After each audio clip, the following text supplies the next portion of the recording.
자신을 늘 호텔방에서 태어난 사람이라고 부르던 한 사람이 있었습니다. 이 사람은 아버지가 떠돌이 배우였기 때문에 늘 자신이 제대로 된 가정을 가지고 살아보지 못했음을 말하는 것입니다. 그 자신도 호텔을 전전하다가 그렇게 살다가 자라면서 기숙학교에 들어가게 되었고, 그러나 그곳에서 친구들과 어울리지 못하고, 그래서 그 학교를 그만두게 되고, 또 좋은 머리가 있어서 이후에 프린스턴 대학교, 미국이 얼마나 좋은 대학교예요. 그곳에 입학하게 되었지만, 그러나 그곳에서도 사고를 치고 퇴학을 당하고 말았습니다. 이후 6년 동안 남미와 뉴욕을 오가는 화물선 선원 생활을 하다가 자살을 기도하기도 했습니다. 또 그 후에는 결핵을 앓아서 오랜 세월 요양원에서 고통하며 살아가기도 했습니다. 그의 인생은 가정적으로도 불우했습니다. 그의 첫 아들, 맏아들은 권총 자살을 했고, 둘째 아들은 마약 중독으로 또 자살을 했습니다. 그에게 있는 한 딸 하나는 18살이 되었을 때에 18살 되었을 때 결혼하겠다며 남자를 데려왔는데, 그 남자는 그 당시 54살이었고 이혼 경력이 3번 있는 남자였습니다. 이 사람의 이름은 유진 오닐입니다. 이 사람 현대 연극의 아버지라고 불리는 그런 희곡 작가입니다. 희곡 작가로는 선곡을 했는지 몰라도 그의 인생으로는 참으로 슬픔이 가득한 그런 인생이죠. 이 사람의 일생의 이야기를 보면서 저는 이 단어가 떠올랐습니다. 방랑자. 어느 곳 하나 안착하지 못하고 쉼과 안식도 얻지 못하고 떠돌고 떠돌며 살아간 그런 인생이라는 것이죠. 오늘 말씀에도 그런 사람이 한 사람 등장합니다. 38년 된 병자입니다. 38년 된 병자라는 말, 이 사람을 소개하는 다른 이야기는 없어요. 그런데 38년 된 병자라는 이 한마디 말로 그의 인생이 어땠는지를 다 설명하고도 남는다고 여겨집니다. 예수님은 질병과 낙심과 슬픔에 쌓이고 쌓여온 이 사람을 깨끗하고 온전하게 완전하게 고쳐주시고 새 사람으로 만들어주신 줄로 믿습니다. 오늘 베데스다라는 이 곳에서 이 이야기가 전개가 되는데, 베데스다는 은혜의 집이라는 뜻을 가지고 있습니다. 그런데 오늘 이 말씀을 읽어보면 이곳은 은혜의 자리가 아니에요. 이곳은 은총의 공간이 아닙니다. 이곳은 오히려 은혜와는 완전히 반대된 경쟁과 포기, 무관심과 좌절이 지배하는 그런 무시무시한 곳이었어요. 그런 베데스다에 예수님이 찾아오심으로 진정한 무엇인지를 보여주시고 알려주시고 있습니다. 오늘 이 말씀을 우리에게 주시고 있을까, 하나님이? 왜 수많은 성경의 이야기 중에, 예수님의 이야기 중에 이 이야기를 이곳에 이렇게 적으셔서 우리에게 수천 년이 지나도록 알려주시고 또 생각하게 하실까? 이것을 통해서 예수님이 오늘 이 사람의 이야기, 이렇게 병든 사람의 고쳐주시는 이야기를 통해서 오늘 우리에게도 너희의 병든 모습, 너희의 상처 입은 모습도 일어설 수 있고 다시 회복할 수 있다는 것을 말씀해 주시고자 이 성경이 오늘 우리에게 증거하고 있는 줄로 믿습니다. 오늘 당신도 일어설 수 있습니다. 오늘 당신도 일어설 수 있습니다 하는 제목으로 함께 우리 이 시간 말씀을 통해 은혜 받고자 합니다. 예수님께서 예루살렘에 올라가셨을 때 찾은 곳은 그 예루살렘 도시 한복판에 있는 아주 멋지고 아름다운 성전이 아니에요. 오늘 있는 말씀처럼 베데스다 연못이라고 하는 사실상 별로 이름도 없고 별로 잘난 것 하나도 없는 뛰어난 것, 관심이 갈 만한 그런 곳이 아닌 작은 연못 하나를 찾아가셨습니다. 오늘 3절, 5절은 그곳의 상황을 우리에게 알려주고 있어요. 같이 읽어볼까요? 그 안에 많은 병자, 맹인, 다리 저는 사람, 혈기 마른 사람들이 누워 물의 움직임을 기다리니 거기 38해 된 병자가 있더라. 이 베데스다 연못가에는 맹인, 절뚝발이, 혈기 마른 자, 이런 각종의 질병 든 사람들이 있는데, 근데 여기 적어놓은 게 맹인, 쩔뚝발이, 혈기 마른 사람. 그러니까 이거 무슨 소리냐면 다 아주 심각한 중증 환자라는 거예요. 그냥 어지간한 일반적인 환자가 아니라 아주 심각한, 아주 심각한 병자들만이 여기 다 그냥 뺑뺑 돌려 지금 모여 있는 겁니다. 이들은 하늘에서 천사가 내려올 때, 그래서 물이 움직여질 때, 천사가 내려왔어. 어떻게 하느냐? 물이 움직여진, 물이 막 요동을 치면, 야, 천사가 내려왔구나. 그것을 보고 제일 먼저 그때 그 연못에 들어가는 사람이, 1등으로 들어가는 사람이 고침받는다는 거예요. 은혜이죠? 은혜예요?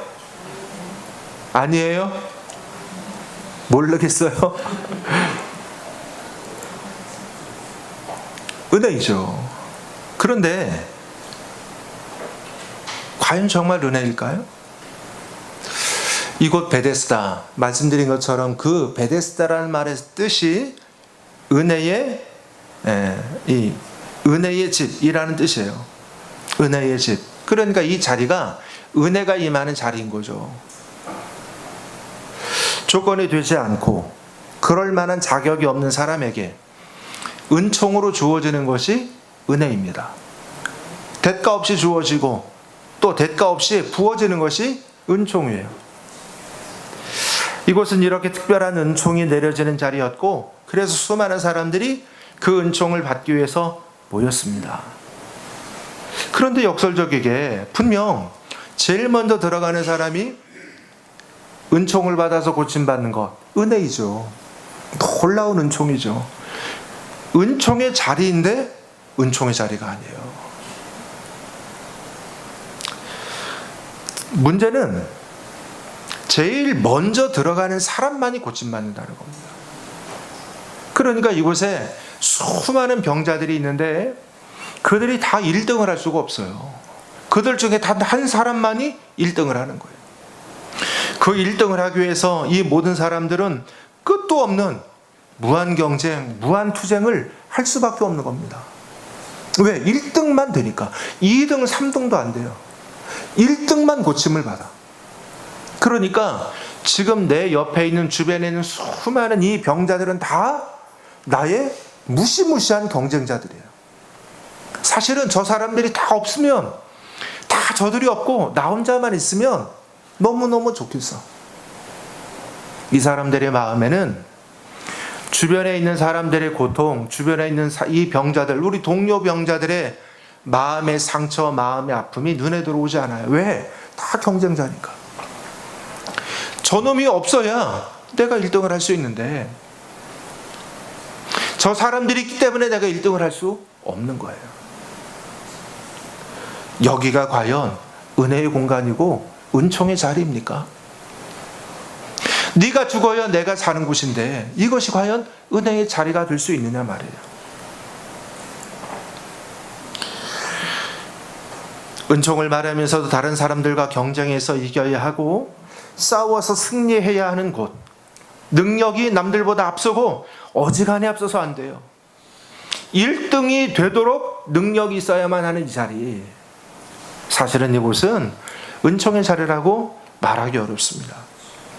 여러분, 지금 이곳에 모이는 사람들이 어떤 사람들이에요? 말씀드린 것처럼 맹인, 다리 저는 사람, 혈기 마른 사람, 온갖 병자들, 그 중에서도 중증 환자, 이 사람들 다 설명할 것도 없이 그동안 세상에서 자기가 할 수 있는 방법이라는 방법 다 써봤습니다. 고칠 수 있는 노력을 다 해봤어요. 안 되는 거예요. 더 이상 안 되니 여기까지 온 겁니다. 여러분, 정말로 사람이 중한 병에 걸려서 온갖 병원 다 돌아다니다가 더 이상 안 돼요. 못 고쳐요. 방법이 없어요. 어디 갑니까? 어디 가요? 기도원 가죠. 요즘은 잘 그것도 안 가는 것 같은데 예전에는 기도원 갔어요. 저희 누님도 아들을 잃었는데, 어릴 때 이 아들이 알 수 없는 병에 걸려서 그냥 시름시름 앓고 온 고통을 하다가 아주 그냥 얘가 점점 말라가는 겁니다. 온 병원 다 다녀도 방법을 찾을 수가 없어요. 그래서 결국 기도원을 갔어요. 저 걱정이 돼가지고 아니 그 이상한 데 가는 거 아니냐 염려하고 큰 걱정을 했는데 방법이 없으니까 기도원을 갔어요. 죽었습니다. 그런데 그것도 감사한 것은, 그 중에도 감사한 것은, 그래서 그 누님이 예수 믿게 되는 기회가 된 거예요. 할렐루야. 상처죠. 그러니까 인생이라는 것이 사람이 할 수 있는 방법을 다 써보고 안 되니까 기도원 가는 것처럼 이 시대는 베데스다 연못으로 가는 거예요. 어차피 안 되니까. 그런 사람들이 오직 하늘의 은혜만을 바라고 모여 있는데, 그런데 실상은 그것조차도 무시무시한 경쟁이고 아주 그 냉정한 투쟁의 장소가 되어 있는 겁니다. 성도 여러분, 우리가 세상살이가 참 힘들다고 말합니다. 힘들죠? 세상살이가 좀 편안하고 원만하고 하면 얼마나 좋아요. 그런데 참 그렇지가 않잖아요. 그런데 힘겨워도 너무 실망하지 마십시오. 왜 그러냐면 원래 세상이라는 곳이 그런 곳이기 때문에 그렇습니다. 세상살이라는 것이 원래 힘든 것이기 때문에 그렇습니다. 나만 힘들어? 아니요, 다 힘들어요. 누구나 다 각자 인생이 고단하고 누구나 다 각자 인생이 편안한 인생이 없습니다. 인생이라는 것이 다 그래요. 아담과 하와가 죄짓고 범죄해서 에덴 동산에 쫓겨난 이래로 우리 모든 인생이 다 이렇게 엉겅퀴가 가득한 인생을 살아가는 것입니다. 여러분, 기대와 바람이 꺾일 때 실망은 돼도 낙담, 절망은 하지 마십시오. 왜냐하면 어차피 이 세상이 그런 곳이기 때문에 그렇습니다. 세상은 경쟁과 투쟁이 가득한 곳이고 이곳에서 다 1등을 할 수가 없어요. 그리고 1등한 그 사람도 영원히 1등할 수가 없어요. 한순간 1등을 할 수 있는지는 몰라도 영원히 1등을 할 수가 없는 거예요. 다 이길 수 없고 언제나 이길 수가 없어요. 이런 곳에 38년 된 병자가 있습니다. 여러분, 38년 된 이 병자를 소개하는데 이 사람은 38년도 됐지만 움직이지도 못해요. 그러니까 이 사람은 끝난 거예요. 여기에서도 끝난 인생입니다. 왜? 아니 1등, 물이 동하면 막 물이 움직이면 거기 1등으로 들어가면 병을 고치는데, 아니 사지가 다리라도 멀쩡해야 뛰어 들어갈 거 아니야. 이 사람은 움직이지도 못해요. 그러니 이 사람은 자기가 제일 먼저 물이 움직이는 걸 볼 수는 있어요. 그래, 차라리 안 보면 좋아. 그걸 봐도 어쩌나 한탄만 할 수밖에 없는 거예요. 들어갈 수가 없어요. 거기 1등으로 들어갈 방법이 없어. 누구에게나 기회가 있는 것처럼 보이는 이곳이지만 사실상 38년 된 이 병자에게는 눈뜬 장님과 같아요. 아무 기회가 없어요. 들어갈 수 있는 방법이 없어요. 1등으로 갈 수 있는 길이 없어요. 그럼에도 그는 또 다른 아무 방법도 없기에 하염없이 이곳에 머물면서 그 연못만을 바라보고 살아가는 쓸쓸한 인생이 되고 만 것입니다. 불쌍한 인생, 슬픈 인생이지 않아요? 여러분, 인생이어도 참 이런 인생 너무나 안타깝지 않습니까? 우리 이곳에 있는 우리 성도 여러분의 인생이 최소한 여기 있는 이 사람보다는 100번, 1000번 나은 인생이지 않아요? 왜 아멘이 없어요? 그런데 여러분, 그런 그에게 놀라운 날이 찾아옵니다. 놀라운 기적의 순간이 그에게도 임합니다. 할렐루야. 물이 동해서가 아닙니다. 이 사람을 먼저 물에 넣어주는 어떤 사람이 나타나서가 아니에요. 이 사람에게 예수님께서 오시는 날이 임하게 된 겁니다. 여러분, 믿으십시오. 어떤 인생이든 예수님 만나면 기적이 일어납니다. 예수님 만나면 길이 열리고 예수님 만나면 새 인생이 됩니다. 예수님의 오심, 이것이 가장 놀라운 은혜이고 기적의 시작점입니다. 예수님이 그에게 찾아오셨어요. 그리고 그에게 말씀하십니다. 네가 낫고자 하느냐? 한 말씀 하시는 거예요. 네가 낫고자 하느냐? 이 병자는 예수님의 말씀에 대답합니다. 읽어볼까요? 병자가 대답하되 주여 물이 움직일 때에 나를 못에 넣어주는 사람이 없어 내가 가는 동안에 다른 사람이 먼저 내려가나이다. 안타까운 것은 네가 낫고자 하느냐 그러면 예수님 낫고자 합니다. 정말 낫고 싶습니다. 이러면 되는데 이 말도 못해. 왜? 그에게 정말 내가 날 수 있겠다는 기대가 아예 깡그리 사라져버린 거예요. 여러분, 여러분의 인생에 어떤 기대가 있고 소망이 있다면 그것도 축복입니다. 우리의 인생에 눌려져 있으면 어떤 소망도 없는 인생이 되고 말 때가 참 많이 있어요. 제가 우리 이곳에 있는 우리 교우 어느 분의 얘기를 들으면서 참 마음이 아팠어요. 옛날 얘기죠. 이렇게 힘드실 때, 지금은 다 이제 좋아졌으니까 힘들었을 때 얘기야. 너무너무 힘들어서 돈이 없으니까 누군들 멋지게 가게 얻어서 장사하고 보고 싶지 않아요? 그러나 그럴 돈이 없으니까 있는 돈을 다 모아가지고 리역 하나를 만든 거예요. 리역 하나 하고 사고 거기다가 이제 파는 물건 실어가지고 이제 가서 장사를 하는데 길거리에서 옛날에 그런 거 많았잖아요. 뭐 지금도 있지만 이제 이게 단속을 나오잖아요. 이렇게 공무원들이 단속을 나와서 또 옛날에는 뭐 단속 어디 뭐 부드럽게나 했겠습니까? 뭐 하다못해 그냥 요즘 같으면 과태료 얼마입니다 하고 가겠지 뭐. 옛날에 어디 그래서 다 그거를 막 그냥 때려 부수고 그걸 다 빼앗고 다 땅바닥에 내동댕이를 치고 물건을 그러더라는 거예요. 이분은 이게 전부인데, 자기의 전부인데.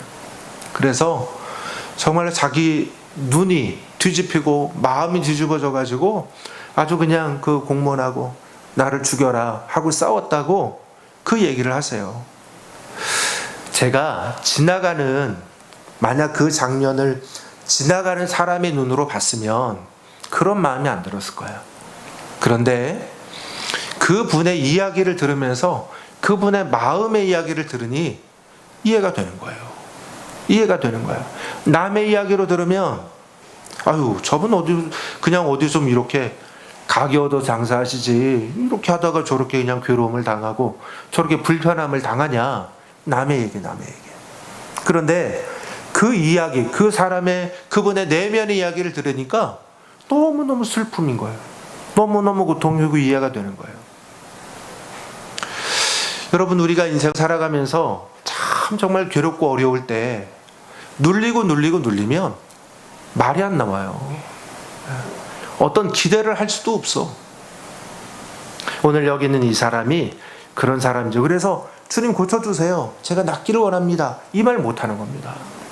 그러면서 자기 형편만 얘기하는 거예요. 주님 저기 물이 움직이면 얼른 내가 들어가면은 내가 제일 먼저 봐가지고 내가 들어가면 좋겠는데 저를 걷지를 못하니까 저를 좀 누가 좀 넣어주면 좋은데 넣어줄 사람이 없습니다.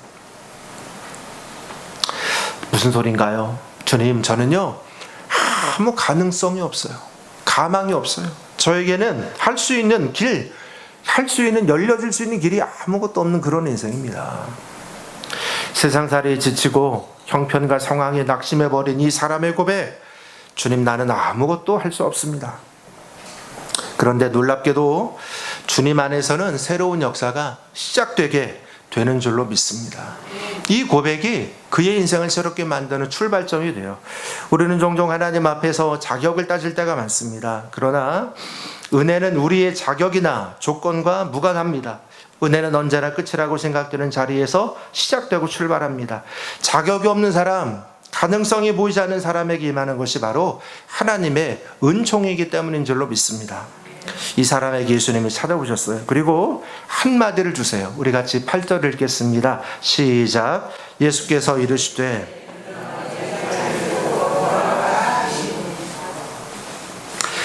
아주 단순한 한마디를 하시죠. 일어나 네 자리를 들고 걸어가라. 아니, 이 사람이 걸을 수가 없잖아요. 아무것도 움직일 수 없는 사람인데 예수님 말씀하십니다. 일어나 네 자리를 들고 걸어가라. 이어지는 구절을 읽어볼까요? 시작. 그 사람이 곧 나아서 자리를 들고. 여러분, 이야기는 이렇습니다. 단순하죠. 예수님이 한마디 말씀으로 이 병자를 일으키셨어요. 이 병자 어떤 사람이었습니까? 다시 돌아봅시다. 38년 동안 못 걷던 사람. 여러분, 38년 동안 못 걷던 사람이 걸을 수 있어요? 아니, 이 사람이 어떤 걷지 못하는 장애가 있어가지고 이제 못 걷는 겁니다. 그런데 예를 들어 뼈가 굳었든지 어디 어디 뼈에 문제가 있든지 못 걸었어요.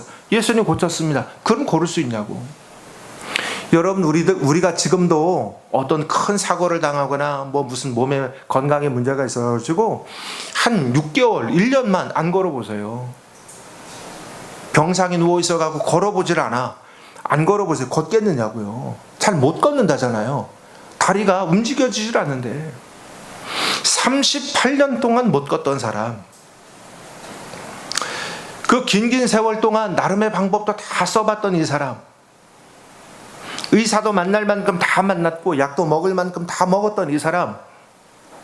그렇게 세상 방식 다 운수고 다 했고, 이런 사람 이게 고쳐져서 한순간에 걸을 수가 있겠느냐고요. 그런데 그에게 예수님 오셔서 그냥 말씀 한마디. 일어나 걸어라. 일어나 걸어라. 말씀 한마디 하시니 그가 고침받고 걸어가게 된 줄로 믿습니다.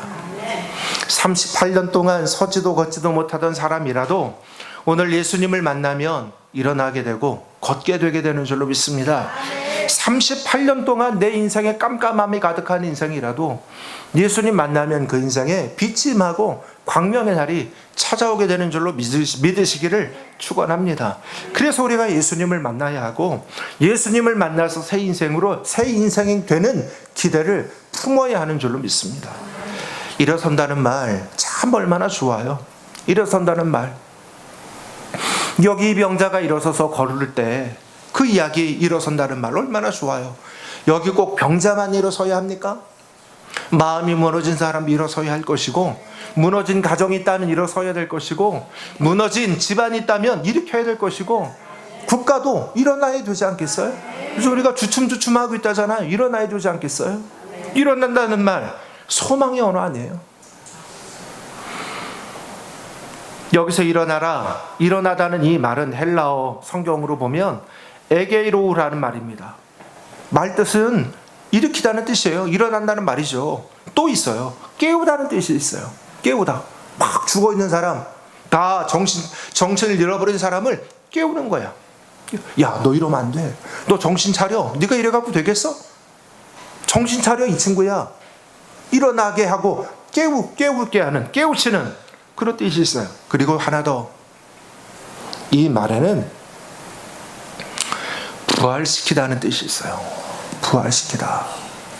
그래서 신약 성경에 예수님이 부활하신 예수님을 말씀할 때 우리가 부활하셨다라고 말하죠. 부활하셨다. 그런데 부활하셨다는 말이 아니라 예수님이 다시 일어나시사, 다시 일으키시니, 예수님을 일으키시니, 일어나시사 하실 때 그 단어가 이 말이에요.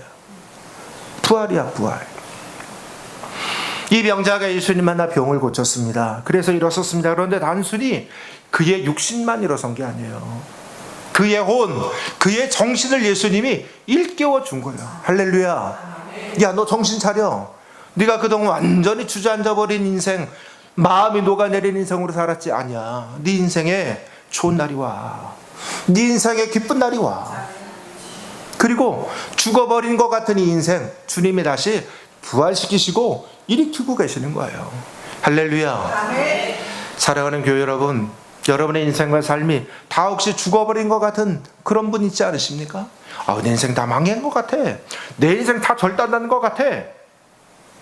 지금 예수님이 여러분을 향해서 일어나 걸어라 말씀하고 계세요. 할렐루야. 그러므로 성도는 절대로 실망, 낙담, 우리도 실망을 할 수 있어요. 그런데 우리가 낙심하고 절망해서는 안 되는 인생인 줄로 믿습니다. 왜? 주님이 항상 우리를 일으키시는 분이니까. 그동안 38년 일평생을 안진뱅이로 병자로 살아오면서 눌리고 쪼그라든 그의 정체성과 그의 인생 자체를 주님이 지금 회복시켜 주시고 있는 거예요. 일어나라, 네 육신도 일어나. 그런데 네 육신만이 아니야, 네 정신도 일어나야지.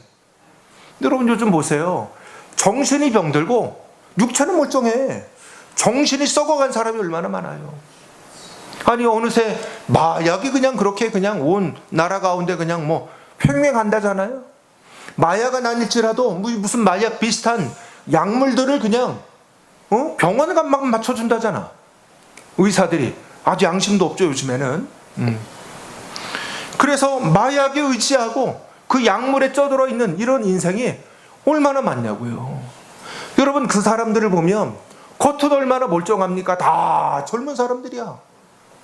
그 젊은이들이 얼마나 그 몸들이 아주 그냥 혈기도 좋고 아주 그냥 체력도 좋고 보기도 얼마나 멋져. 그런데 실상은 썩어버린 인생이다.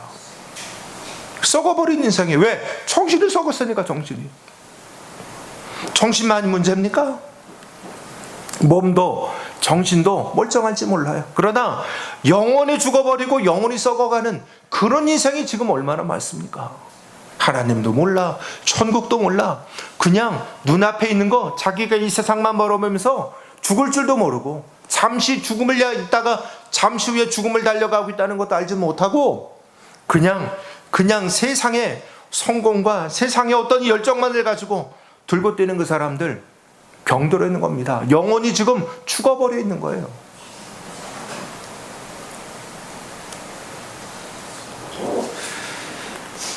육신만이 아니라 인생 자체가 일어나도록 예수님이 이 사람을 일으켜주고 있습니다. 혼돈과 무질서였던 세상에 하나님께서 창세기 시작 보면 빛이 있어라 말씀하심으로 이 세상에, 정확하게 세상 날이지, 이 세상을 창조하실 때니까 그 무질서와 혼돈의 그냥 그 영역, 그 공간에 우리 하나님이 빛이 있으라 라고 말씀하심으로 빛이 있게 하셔서 바로 그 순간부터 그 공간에 질서가 잡히고 하나님께서 그 속에 의미가 부여되는 공간이 되게 하셨어요. 그래서 하나하나 차근차근 우리 성경 보면, 창세기 보면 하나님이 세상을 만들어 가시는데 세상의 모양이 하나하나 연그러져 가잖아요. 그래서 이렇게 아름다운 세상이 되어잖아요.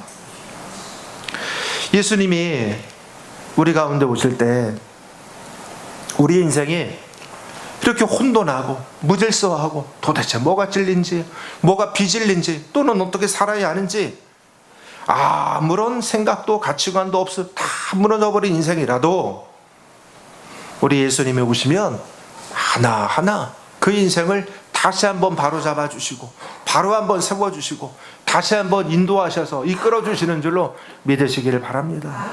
아무리 내 인생의 지금의 모습이 최악의 순간일지라도 우리 예수님이 오시면 최선의 길로 이끌어 주실 줄로 믿으시기를 바랍니다.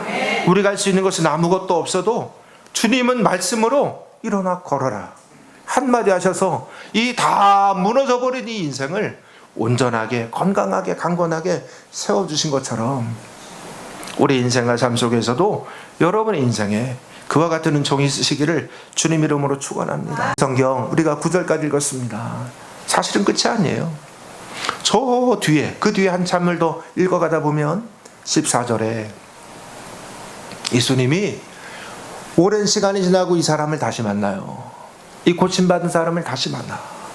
그래서 그를 기뻐하시면서 그도 얼마나 예수님께 감사하겠어요. 너무너무 고맙지. 예수님이 그 사람을 만나서 서로 제외하고 난 다음에 주님이 그에게 주시는 말씀이 있어요. 다시 죄를 범하지 말고 앞으로 너는 죄를 범하지 말고 죄 짓지 말고 하나님의 말씀 따라서 복되게 온전하게 살아가는 인생이 되라. 그전에는 죄고 죄의 길이고 의의 길이고 아무 의미가 없어. 그런 생각도 없는 사람이야. 이런 사람 몸을 고쳐주시고 나서 그 이후에 그의 인생까지도 너는 이제 죄길로 가면 안 돼. 너는 빛의 자녀, 하나님의 의의 자녀, 의의 길로 아름다운 인생을 살아야 한다. 앞서 말씀드린 희곡 작가 유진 오늘이 훗날 자신의 인생을 돌아보며 이런 고백을 합니다. 인간은 부서진 채 태어나고 수선하며 살아간다. 그리고 하나님의 은혜가 그 접착제다. 이 세상 인간 중에 다 부서지는 고통과 아픔이 없는 인생은 없습니다. 누구나 다 내 인생에 끼어지는 것 같은, 산산조각 나는 것과 같은 쓰린 경험을 할 때도 있어요. 그러나 하나님의 은혜가, 하나님의 은총이 접착제가 되어서 그 다 망가지고 부서진 것 같은 우리의 인생을 단단하게 고정하고 단단하게 지탱해주고 계시는 그런 힘과 능력의 원천이 되어지게 되는 줄로 믿습니다. 베데스다 연못에 38년 된 명자, 다 끝난 것 같은 인생이지 않습니까? 움직이지도 못하던 그 인생에 그러나 예수님이 오시는 날이 와요. 그리고 그 예수님이 오셔서 물었습니다. 내가 낫기를 원하느냐? 이 질문에 낙심으로 답하지 마십시오. 여러분, 이 질문에 여러분 인생의 새로운 삶의 시작점이 달려 있어요. 그때 주님께 한마디 하세요. 예, 주님, 제가 낫기를 원합니다. 주님, 제가 온전해지기를 원합니다. 이 병자는 38년 동안 눈물의 시간들을 살았습니다. 38년, 말이 38년이지 일생을. 그러나 이날, 예수님을 만난 이날, 그 모든 것이 새로워지기로 했어요. 여러분의 지난 날이 슬픔이며 눈물이었습니까? 그러나 여러분, 오늘 예수님을 만나는 오늘, 여러분의 인생이 새로운 날의 시작점이고 새로운 날의 출발점이 되어짐을 믿으시기를 축원합니다. 오늘 당신도 일어설 수 있습니다. 오늘도 은혜는, 예수님의 이 은혜는 당신을 일으키기 때문입니다. 이 은혜가 여러분 가운데 충만하고 이 은혜로 여러분의 인생을 세워가는 주인공이 되어지시기를 주님 이름으로 축복합니다.